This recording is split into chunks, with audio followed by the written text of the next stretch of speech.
हर हर महादेव, जय भोलेनाथ, जय श्री केदारनाथ बाबा।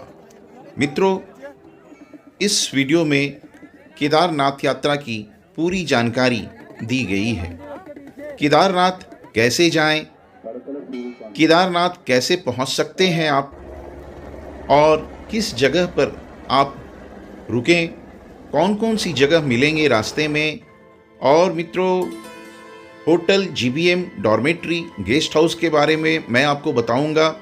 साथ में आपको क्या क्या लेकर जाना है, किस समय आपको जाना चाहिए, जाने से पहले रजिस्ट्रेशन कैसे करें, और खाने का क्या व्यवस्था रास्ते में है, घोड़े खच्चर का क्या रेट है, पिट्ठू का किराया मैं आपको बताऊंगा, हेलीकॉप्टर का क्या किराया है ये भी आप जानेंगे। वीडियो अच्छा लगे मित्रों तो लाइक और सब्सक्राइब जरूर कर दें और शेयर करना ना भूलें। बेल आइकन मित्रों दबा देंगे और ऑल बटन भी। मित्रों कमेंट में आप हर हर महादेव, जय भोलेनाथ, जय श्री केदारनाथ बाबा जरूर लिख देंगे। तो चलिए शुरू करते हैं श्री केदारनाथ धाम यात्रा।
मित्रों, प्रसिद्ध चार धाम यात्रा के दौरान यमुनोत्री दर्शन के बाद ही गंगोत्री पहुंचा जाता है। गंगोत्री से दर्शन के बाद केदारनाथ मंदिर पहुंचा जाता है, और गंगोत्री मंदिर उत्तरकाशी जिले में स्थित है, वहीं केदारनाथ मंदिर रुद्रप्रयाग जिले में स्थित है। मित्रों, मैं यमुनोत्री नहीं जा पाया, मैं गंगोत्री से सीधा केदारनाथ की ओर जा रहा हूँ।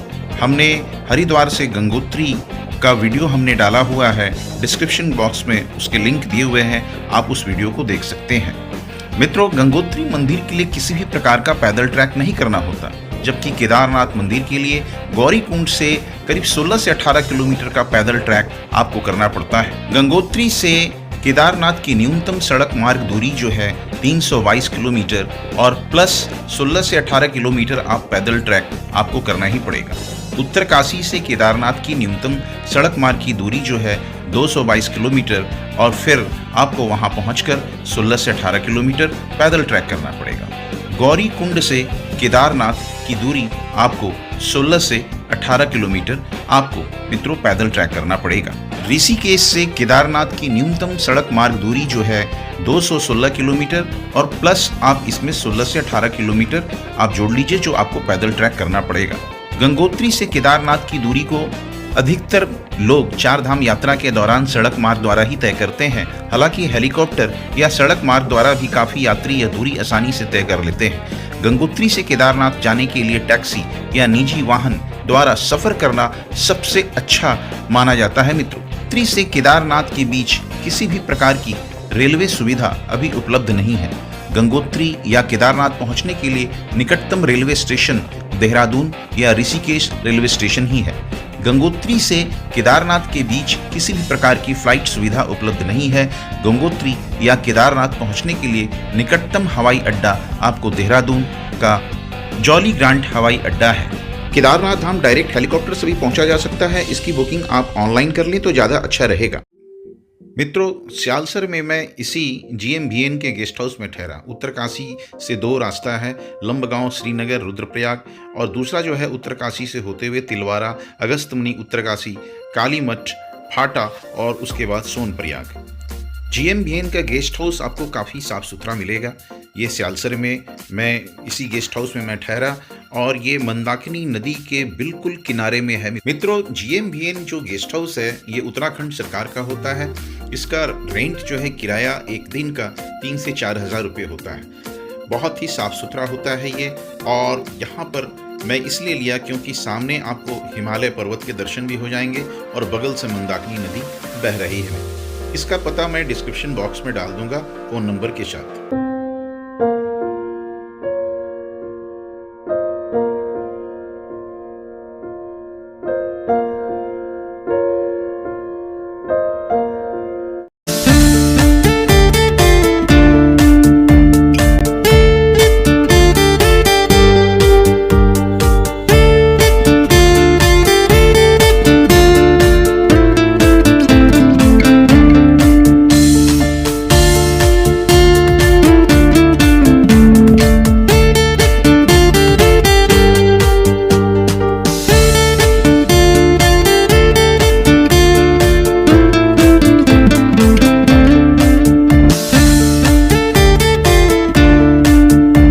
मित्रों, मैं गंगोत्री से निकलने के बाद मैं उत्तरकाशी होते हुए मैं काफ़ी थक गया था और हम लोग सियालसर में यहाँ पे GVM का गेस्ट हाउस में हम आराम किए। और ये जो देख रहे हैं आप गेस्ट हाउस के सामने मंदाकिनी नदी बह, हमने इसकी ऑनलाइन बुकिंग कर ली थी।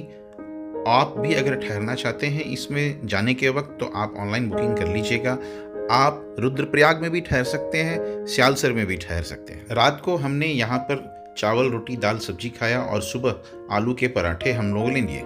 वर्ष 2013 में जो प्रलय आया था केदारनाथ में, उस वक्त मंदाकिनी नदी ने विकराल रूप धारण किया था। लोग कहते हैं सब कुछ बहा ले गई थी, कुछ भी नहीं था, गेस्ट हाउस भी खत्म हो चुका था, ये नया बनकर तैयार हुआ है। मित्रों देखिए, बोर्ड आपके सामने है, हम यहाँ पहुँच चुके हैं। गुप्तकाशी नीचे लिखा हुआ है और यहाँ से गौरी कुंड 34 किलोमीटर यानी 34 किलोमीटर और केदारनाथ ट्रैक मिलाकर 48 किलोमीटर की दूरी बता रहा है। यहाँ भी होटल आप कर सकते हैं। होटल का कमरा आपको 1000, 1500, 2000 मैक्सिमम आपको मिल जाएगा। अप्रैल मई जून में आएंगे तो ये रेट काफ़ी हाई होते हैं, पर अगर आप सितंबर अक्टूबर में आते हैं तो आपको सस्ते मिल जाएंगे। मैं सीतापुर में भी होटल जो है ऑनलाइन मैंने बुक कर लिया था। सीतापुर के होटल में आराम करने के बाद 3 बजे सुबह अर्ली मॉर्निंग हम सोनप्रयाग के लिए निकल जाएंगे। होटल में आपको गर्म पानी की व्यवस्था हो जाती है और सोनप्रयाग से गौरी कुंड की दूरी जो है 6 किलोमीटर है सड़क मार्ग से। और यहाँ पर मात्र सरकारी या लोकल वाहनों द्वारा ही आपको दूरी तय करना होता है। खाना में आपको शुद्ध शाकाहारी भोजन, चावल दाल रोटी सब्जी सभी कुछ मिल जाएंगे, बल्कि आलू के पराठे बहुत पॉपुलर है इस जगह पे।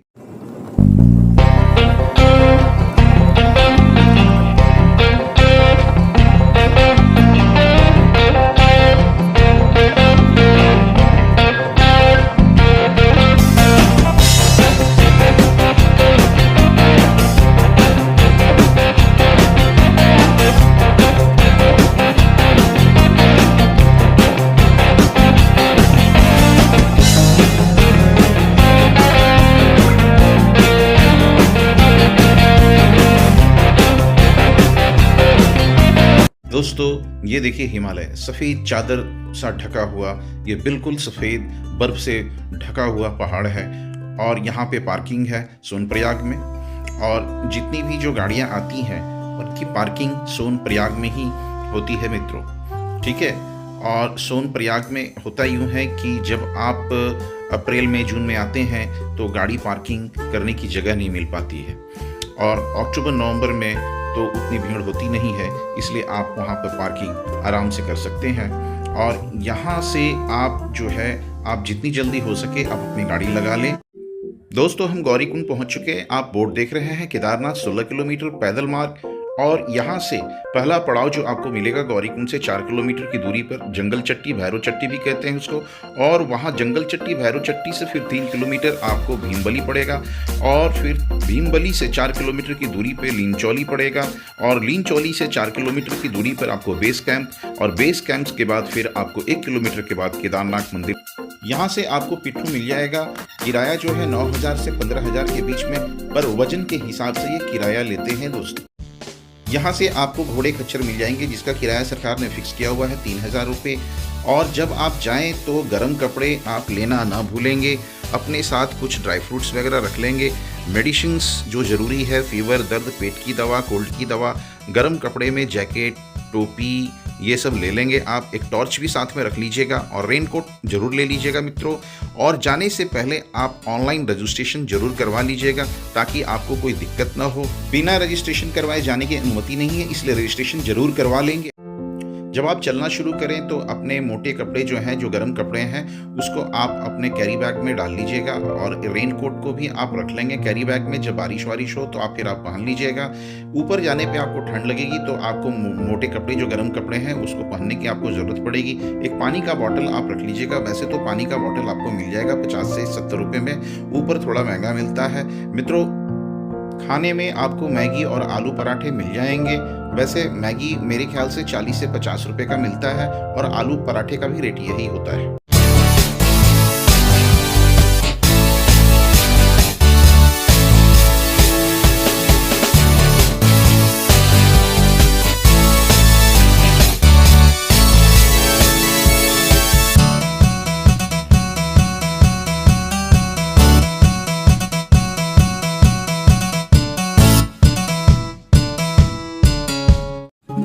काफ़ी लोग ऊपर से नीचे आ रहे हैं जो दर्शन कर लिए और हम इधर से जा रहे हैं। जाते वक्त मित्रों आप रास्ते में आपको लाठी मिल जाएगी, लाठी ले लीजिएगा। 50 रुपये का लाठी मिलता है और लाठी से आपको मदद ये मिलती है कि आपको सहारे का ज़रूरत पड़ता है और लाठी आपको काम देता है। रास्ते में कभी कभी ऐसा भी होता है कि बारिश जो होती है तो काफ़ी फिसलन हो जाता है, इसके चलते लाठी जो है आपको काम देगा। अगर आप घोड़े या खच्चर से जाना पसंद करेंगे तो आप नीचे ही कर लेंगे, वहाँ आपको 3000 रुपये में मिल जाएगा जो गवर्नमेंट रेट है।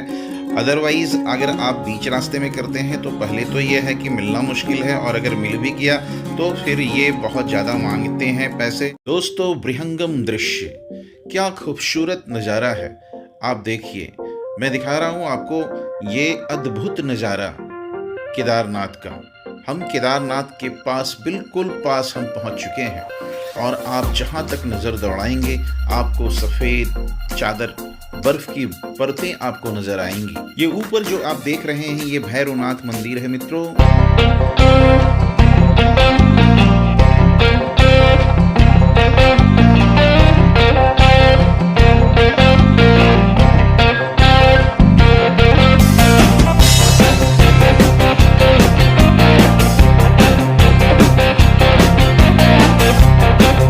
दोस्तों अब इंतज़ार की घड़ी खत्म हुई, हम मंदिर के करीब पहुंच चुके हैं और आप देखिए मैं आपको ये दिखा रहा हूं मंदिर के पास का दृश्य।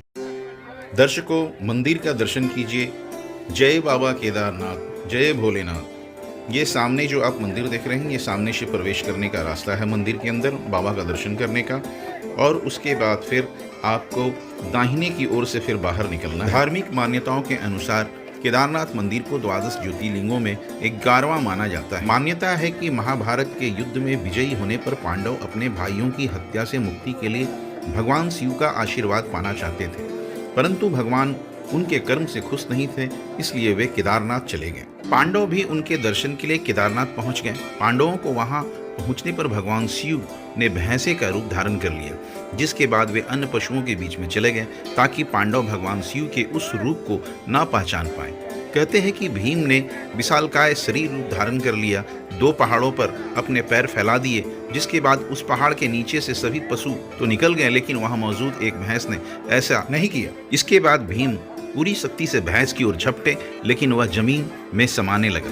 तभी भीम ने उसकी पीठ का पिछला हिस्सा पकड़ लिया। कहा जाता है कि भगवान शिव ने भैंसे का रूप बनाया था। मान्यता है कि भगवान शिव पांडवों की इच्छा शक्ति से प्रसन्न हुए और उन्हें दर्शन देकर हत्या के पाप से मुक्त होने का आशीर्वाद दिया। धार्मिक मान्यता है कि उसी समय से केदारनाथ में भैंस की पीठ को शिव का रूप मानकर पूजा होने लगी। मई महीने में भक्तों के लिए खोले जाते हैं और कड़ाके की सर्दियों से पहले यानी नवंबर में 6 महीने के लिए बंद कर दिए जाते हैं।